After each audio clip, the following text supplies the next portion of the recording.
ராணுவத்தில் பணி செய்ய முடியாத சூழ்நிலைக்கு தள்ளப்படும் நாய்கள் கொல்லப்படுவதாக தகவல் அறியும் உரிமை சட்டத்தின் கீழ் வழக்கு தொடரப்பட்டு தகவல் பெறப்பட்டது. அதை பற்றிய ஒரு செய்தி தொகுப்பை இப்போது பார்க்கலாம். மனிதனின் செல்லப்பிராணியான நாய் விசுவாசத்திற்கும் அர்ப்பணிப்பு உணர்வுக்கும் பெயர் பெற்றவை. அதுவும் இராணுவத்தில் பயன்படுத்தப்படும் நாய்களின் பணிகள் மகத்தானவை. எதிரியின் ஒவ்வொரு அசைவையும் தனது பாசமுள்ள அதிகாரிக்கு சொல்லும் அந்த நன்றியுள்ள பிராணிகள் செய்யும் பணிகள் ஏராளம். ஆனால் அந்த பணிகளை செய்ய முடியாத நிலைக்கு அந்த ஐந்தறிவு பிராணிகள் தள்ளப்பட்டால் அவை சந்திப்பது மிகப்பெரிய கொடூரம். பணி செய்ய முடியாத நிலையில் அந்த நாய்கள் கொல்லப்பட்டு விடுவதாக திடுக்கிடும் தகவல் வெளியாகியுள்ளது. தகவல் அறியும் உரிமை சட்டத்தின் மூலம் இந்த தகவலை பெற்றுள்ளார் இந்திய விமானப்படையில் தொழில்நுட்ப துறையில் பணியாற்றி ஓய்வு பெற்ற கண்ணன். மோப்ப நாய்கள்ன்றது டிஃபென்ஸில் ரொம்பவே யூஸ் ஆகிறது. வெடிமருந்துகள்லாம் எங்கேயாவது புதைக்கப்பட்டிருக்கும். விஐபிஸனுடைய இதில் அது யார்கிட்டையாவது யாராவது வச்சுட்டு இருப்பாங்க. மேலும் இந்த பெட்ரோல் டாக்ஸுங்கெல்லாம் இருக்குதுன்னும்போது சென்ட்ரி டாக்ஸ் எல்லாம் 1 கிலோமீட்டர் தூரத்தில் யாராவது எதிரிகள் வராங்க, இந்த வெடிமருந்துங்கள்லாம் அங்கே வச்சுருக்கிறாங்கனாக்கா அதெல்லாம் கண்டுபிடிச்சி எடுத்துடும்.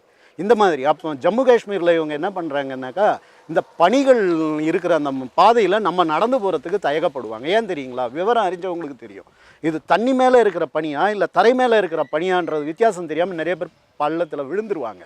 அதுக்கு சரியான வழியை பார்க்கறதுக்காக மோப்ப நாய்களை பயன்படுத்துவாங்க. இது எந்த வழியில் போதோ அந்த வழியில் நம்ம நடந்து போவாங்க சார். அப்படி இருக்கும்போது இந்த மாதிரி பயனாகுது இந்த டாக்ஸ்.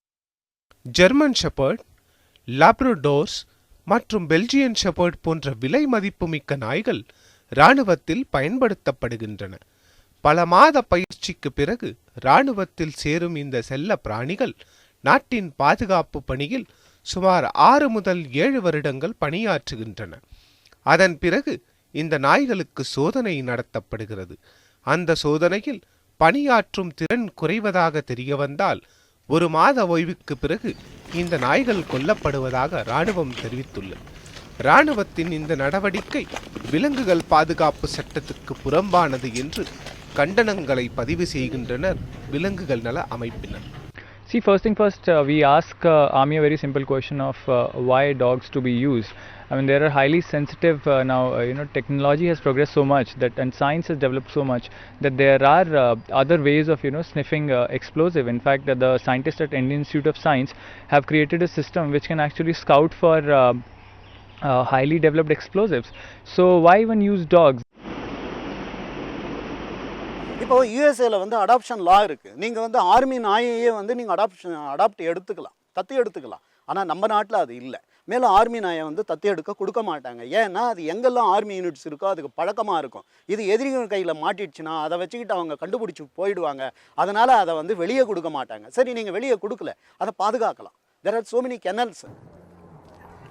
நன்றியுள்ள பிராணி என மனிதனால் வளர்க்கப்பட்டு அவனுக்கு பாதுகாப்பளிக்கும் நாய் மீது மனிதனுக்கும் அவனது பாதுகாப்பிற்காகவும் போராடும் இராணுவத்திற்கும் சிறிதளவாவது நன்றி இருக்க வேண்டும் என்பது நியாயமான எதிர்பார்ப்பே. செய்தியாளர் ஸ்டீஃபனுடன் சிவப்பிரியன், நியூஸ் 7 தமிழ், சென்னை.